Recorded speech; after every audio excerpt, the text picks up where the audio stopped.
Je vous demande de faire une ovation à René Souchon.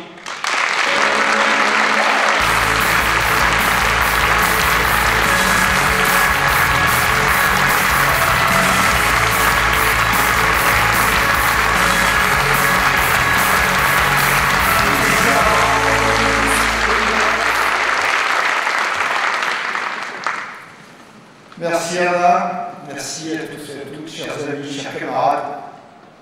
L'émotion est collective. C'est ce soir ma dernière réunion publique électorale, en principe, dans le Puy-de-Dôme. Il m'en reste à faire une demain, dans l'Allier. Et dans quelques semaines, je ne serai plus président de région le 31 décembre à minuit. C'est la fin de 40 ans d'engagement politique. Je l'ai choisi.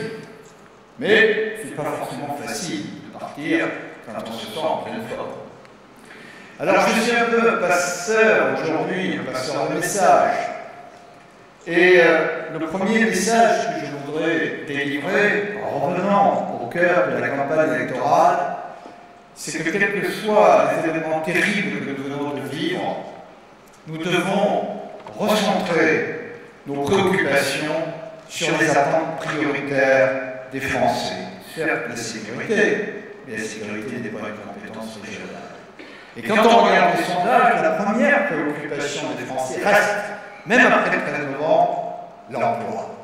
C'est cela que l'on attend en priorité d'hommes et de femmes de gauche à la tête d'une région, et nous sommes là au cœur des compétences des régions, des compétences que nous avions et des compétences que la loi n'entraîne renforce encore. Les régions sont les chefs de file du développement économique. Ce sont elles qui peuvent impulser, avec l'État bien sûr, et avec les fonds européens, et avec l'aide des collectivités, qui peuvent impulser une politique très dynamique en faveur de l'emploi. Alors, je crois que la question essentielle qu'il faut se poser aujourd'hui, dans quelques jours de cette échéance du 6 décembre, c'est comment l'Auvergne peut profiter demain de la grande région pour stimuler son développement, pour stimuler l'innovation, pour in fine avoir plus d'emplois. Ici à Auvergne, depuis 2004, nous avons créé une réelle dynamique de développement. Il y en a des preuves multiples, je ne citerai pas toutes, quelques-unes. La démographie. L'Auvergne perdait depuis des décennies de la population. Elle en gagne, elle en regagne, et elle en regagne de plus en plus. Parce que nous avons su impulser une dynamique d'attractivité. Je ne prétends pas ici de la région qui est tout fait, mais la région a joué un rôle tout à fait majeur. Prenons l'exemple récent du tourisme. Le guide mondial, Lonely Planet, place en 6e destination à visiter en 2016, 6e dans le monde, la région Auvergne. Et le comité régional du tourisme, c'est nous qui en sommes responsables. Là encore, nous n'avons pas tout fait tout seul, mais nous avons impulsé une politique dynamique de développement touristique dont on mesure les bénéfices aujourd'hui. Démographie, image qui fait qu'on a envie de venir à Auvergne, qu'on nous montre dans un des guides les plus prestigieux de France. Prenons l'innovation également. Prenons l'innovation, sans doute une des choses les plus méconnues par l'opinion publique, mais qui est l'un de nos marqueurs très forts. Et je salue au passage Alain Bussière qui a joué un rôle tout à fait majeur dans la mise en œuvre de cette politique d'innovation. J'aurais pu saluer André Chapanère qui a joué un rôle tout à fait majeur dans la politique de développement touristique. L'innovation, l'Auvergne est la première région de France, excuse-moi, la première, en termes de couverture très haut débit. Eh bien, ce n'est pas venu tout seul. Il a bien fallu que nous le construisions. Eh bien, cela témoigne aussi de cette dynamique. Et demain, avec Olivier Bianchi, nous allons effectivement rendre officielle la création du quartier numérique à travers un groupement d'intérêt public qui regroupe la région Auvergne, la Clermont-Communauté, toutes les grandes entreprises auvergnates. Voilà quelques exemples de ce dynamisme que nous avons impulsé. Et en fait, ce que je voudrais dire, c'est que nous avons eu un fil rouge depuis 2004. Pierre-Joël Montet a commencé, j'ai poursuivi. Et le fil rouge, je suis les valeurs de la République. Égalité, fraternité, j'y rajoute toujours solidarité. Ça a été, je le répète, le fil rouge de notre action, et je vais vous en citer non pas beaucoup d'exemples, mais un seul. La politique en faveur de la jeunesse. Pour rendre aussi hommage à Anna Aubroy, qui fut la plus jeune de l'équipe, maintenant un petit peu moins, mais elle reste très jeune, et en tout cas très bien. Alors, nous avons mis en place la carte Jeune Nouveau Monde, c'est-à-dire une carte à plus avec un crédit de 200 à 600 euros, sous condition de ressources pour les jeunes auvergnats pour faciliter leur accès à l'autonomie. Ce n'est pas un argent qu'on peut dépasser pour faire n'importe quoi. Ce sont une dizaine de prestations pour accéder à l'autonomie. Eh bien, il y a aujourd'hui 18 000 cartes Jeunes Nouveau Monde à Auvergne, encore une fois sous condition de ressources, tout le monde ne l'a pas, et ça représente de la part de la région un effort de 7 millions d'euros par an depuis que nous l'avons mis en place et ça ne cesse de monter en puissance. Voilà un exemple de solidarité.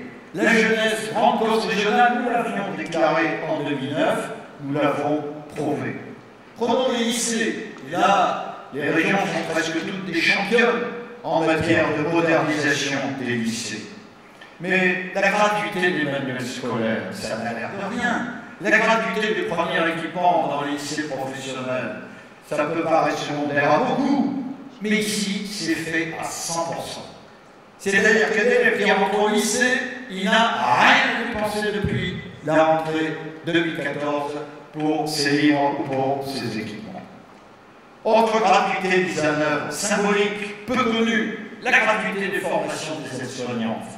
Quand nous sommes arrivés aux affaires, nous avons vu qu'il y avait beaucoup d'emplois pour voir dans le secteur médical, médico-social.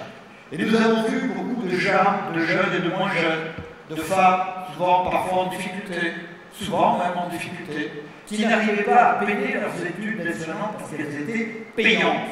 Eh bien, nous avons décidé la gratuité. C'est la région qui paye, et aujourd'hui, toute personne peut accéder sans débourser 1 euro aux formations d'aide-soignante. Voilà, alors, je ne vais pas aller plus loin.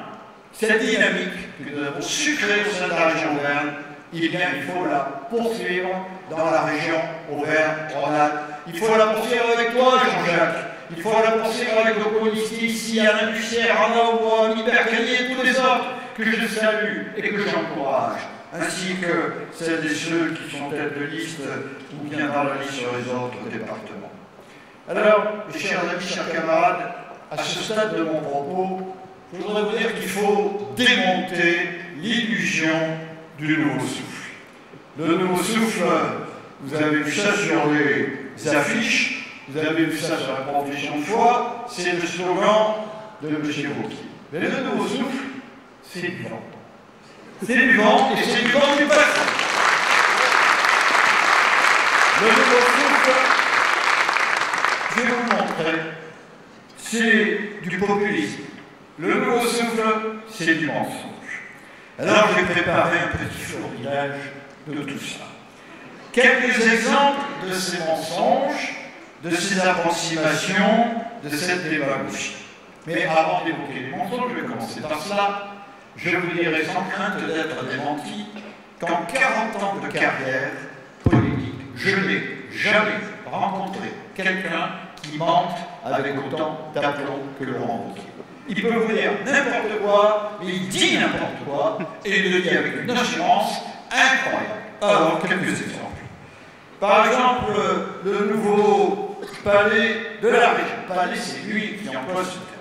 Il aurait coûté 90 millions d'euros. Je parle de celui d'Auvergne, je ne parle pas de celui de Rhône-Alpes. Seulement, ce qu'il voulait dire, c'est que nous avons décidé de la construction de l'hôtel de région sur concours d'architectes, que la décision de transfert a été prise à l'unanimité. Monsieur Hortefeux, tête de liste dans le Puy-de-Dôme de la hôtel. Unanimité. Et le projet architectural a été choisi à l'unanimité. Et les autorisations de programme ont été votées, les premières et les dernières, pour au mieux, à l'unanimité. Et bien, il n'a pas coûté 90 millions de la région. Il en a coûté un peu moins de 65 millions. Alors oui, ça fait quand même un sacré écart. entre 65 et 90. Mais c'est que le premier exemple. Nos impôts, au niveau régional, auraient augmenté de 71%, la plus forte hausse de toute la France. Et alors qu'on rencontre parfois sur les marchés des gens qui nous disent « Vous avez augmenté les impôts ». Madame, monsieur, vous avez regardé votre feuille d'impôt là? Bien regardez-la, cherchez la région, vous ne risquez pas de la trouver, on ne prélève aucun impôt direct. Nous ne prélèverons pas d'impôt direct, ce n'est pas propre à l'Auvergne. C'est une région, c'est comme ça. Nous n'avons pas d'impôt direct. Et l'impôt indirect, c'est la taxe sur les cartes grises. Elle est passée de 40 € cheval en 2010 à 45 € cheval en 2015. Bon, on n'a pas bougé depuis 2014. Vous calculerez le pourcentage, vous savez le faire, c'est pas très difficile. Nos dépenses de communication auraient été multipliées par 2. Eh bien, je pense que M. Wauquiez confond le signe multiplié avec le signe divisé. Parce qu'en 2010, nous avions en région verte 2 millions d'euros de dépenses de communication. 2 millions. 2015, 1 million d'euros. Nous terminons 2015 avec 1 million. C'est pas 2 fois plus, c'est 2 fois moins.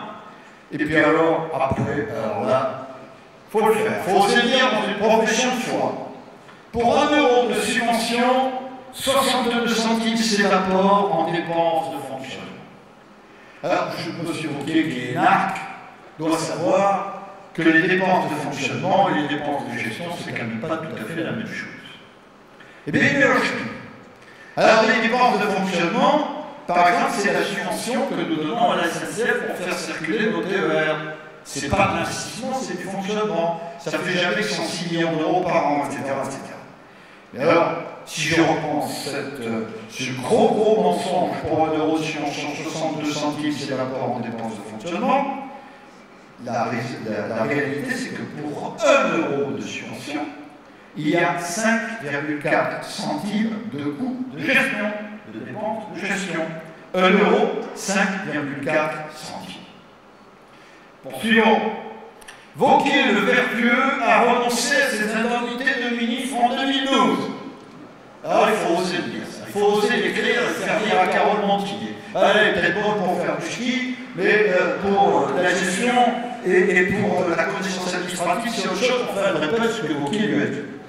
Alors, mesdames, messieurs, Wauquiez a quitté le gouvernement en 2012 et 1 mois après, ou à peu près, le 17 juin 2012, il était devenu député. À partir de là, il n'a pas le droit à des indemnités de ministre sortant. Donc il n'a pas eu de mal à y renoncer, puisqu'il n'y avait pas droit.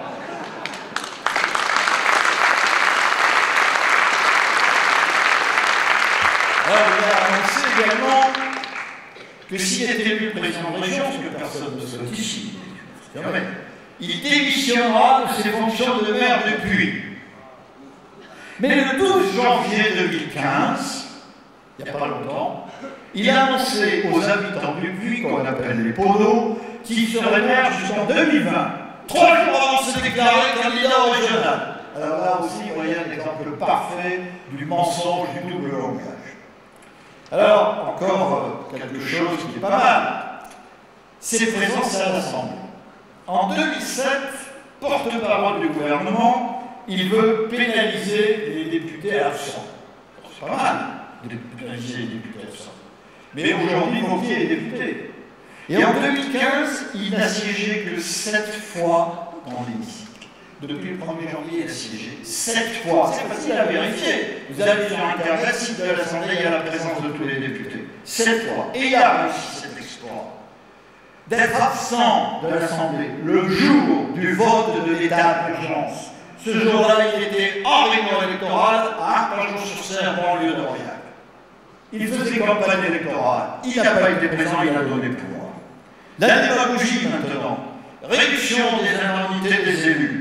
Alors, j'ai regardé. Eh bien, les indemnités des élus dans la future région, ça fera 0,2% du budget de la région Auvergne. 0,2. Si on la diminue de 10%, comme il le prétend, ça fera une réduction de 0,02%, soit 671 000 € par an sur un budget de 3 milliards. Est-ce que c'est avec cela, puisqu'il prétend faire des économies de fonctionnement, etc., que M. Wauquiez va financer les portiques dans les lycées, la vidéo, ou qu'il va financer l'armement des polices municipales, au détriment d'ailleurs de compétences, des compétences que nous n'avons pas dans les régions. Il les chiffre à 45 millions d'euros. Donc vous voyez un peu comment il abuse l'opinion publique, comment il essaie de vous abuser. Il prétend aussi qu'il va indemniser les élus en fonction de leur travail. Eh bien, il n'est pas possible de diminuer de plus de 50% l'indemnité perçue par les élus, même s'il n'y est jamais. Alors, le plus absent en région Auvergne, qui est-ce? Brie-sur-Tuf. 59,2% de présence depuis 2010. 59,2%, tout est calculé, chez nous c'est clair.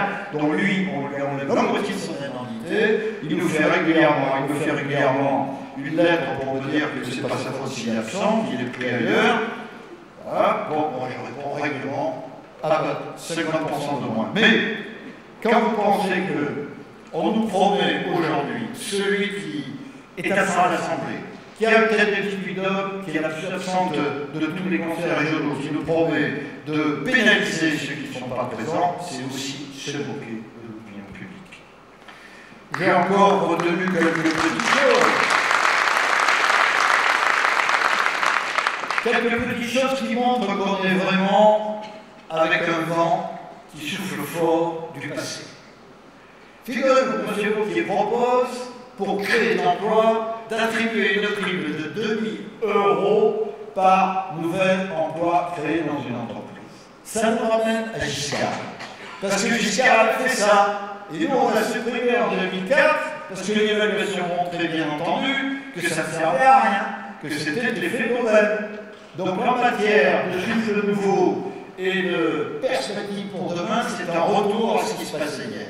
Quant à Marlex, il vient de déclarer dans le Cantal, parce que lui aussi, en matière de science, il n'est pas mauvais, parce que si vous n'en souveniez pas, il a produit la liste en 2004, en 2012, en 2010, en 2010, dans le Cantal. Il a siégé 2 fois en 8 ou 9 mois. 2 fois. Il a quand même perçu son indemnité. Et il vient de faire des déclarations, pas plus tard qu'hier, dans le département du Cantal, dans lesquelles il dit il faut restaurer les aides au bon centre. Là aussi, ça nous ramène 12 ans en arrière, au détriment des contrats de territoire qui sont la marque de la solidarité régionale en direction de tous les territoires. Voilà quelques éléments, si vous voulez, que je tenais à évoquer devant vous. Je pourrais encore en dire beaucoup, mais ça vous lasserait et on n'est pas là pour ça. Simplement, parce qu'il faut bien terminer et laisser la place à Jean-Jacques. Moi, j'ai beaucoup de tristesse dans cette campagne de constater qu'elle est au ras du caniveau. Là aussi, dans les nombreuses campagnes que j'ai vécues, je ne crois pas en avoir vu où il y avait, comme cela, pas de programme, parce qu'en fait, ils n'ont pas de programme, et où on passe son temps à délivrer, à critiquer, c'est normal, c'est la démocratie. Mais traiter les adversaires avec haine, comme c'est le cas, quand on parlait, c'est-à-dire dans le Cantal, que notre bilan, mes chers collègues, est accablant. Mais on sait bien que ce n'est pas vrai. On sait bien que notre bilan est plutôt bon, puisque nous avions fait des promesses, on les a toutes tenues et bien au-delà. Alors, eh bien, encore une fois, l'exagération, la haine, etc. Tristesse aussi de voir le mensonge et le populisme comme fil directeur. Tristesse aussi de voir les centristes du LI, encore plus du modem, cautionner toutes ces dérives vers l'extrême droite. Ils ne disent rien. Ils ont tellement envie d'avoir un poste qu'ils ne disent rien. Et pourtant, on sait bien que le langage de Wauquiez n'est pas conforme à leurs valeurs. D'ailleurs, l'électorat, lui, ne s'y trompe pas. On voit bien dans les sondages que M. Wauquiez n'arrive pas à rassembler l'électorat centriste. Il n'y arrive pas. C'est pour ça que son score prévu par les sondages n'est pas au niveau qu'il pouvait espérer. Alors la politique, mes chers amis, mes chers camarades, doit retrouver ses lettres de noblesse. Elle n'a de sens, la politique, qu'au service d'un projet de société. En l'occurrence, d'un projet de région. Et le projet de la région Auvergne, il existe. Il s'appelle Auvergne Ambition 2030. Nous l'avons arrêté, voté en juillet 2014 après un large travail de concertation. La future région devra le reprendre, bien sûr, en élaborant son propre schéma régional d'aménagement et de développement du territoire. Mais nous avons su travailler avec nos partenaires sur une vision prospective à l'horizon 2030. Alors, il faut faire confiance à des élus qui sont honnêtes au plan intellectuel, bien sûr, qui sont convaincus parce que pour faire de la politique et bien la faire, il faut avoir des convictions chevillées au corps, des élus disponibles qui ne sont pas des cumulards parce qu'il a beau vouloir M. Wauquiez démissionner de la mairie du Puy, d'ailleurs il n'a pas le choix, il ne peut pas être à la fois sur deux exécutifs, là aussi, hein. Donc il sera objectif, il va rester parlementaire, il va rester numéro 3 de l'UMP. Eh bien, c'est pas sérieux, parce qu'on ne peut pas diriger une région de 7 600 000 habitants, la deuxième plus grande région de France, la 7e plus grande région d'Europe, avec les compétences que nous avons, en venant comme il le fait au Puy-en-Velay, mettre le parc à rouge le vendredi soir, faire le tour de quelques médias, de quelques fêtes, non, et laisser à l'administration et à son cabinet le soin de diriger la région. L'administration est compétente, certes, mais ce n'est pas l'administration qui doit diriger. Ce sont les politiques, c'est pour ça qu'on va au suffrage universel. L'administration propose, l'administration expertise, les élus décident. Eh bien, on ne peut pas décider si on ne connaît pas les dossiers et si on n'est pas là. Il faut donc des élus disponibles.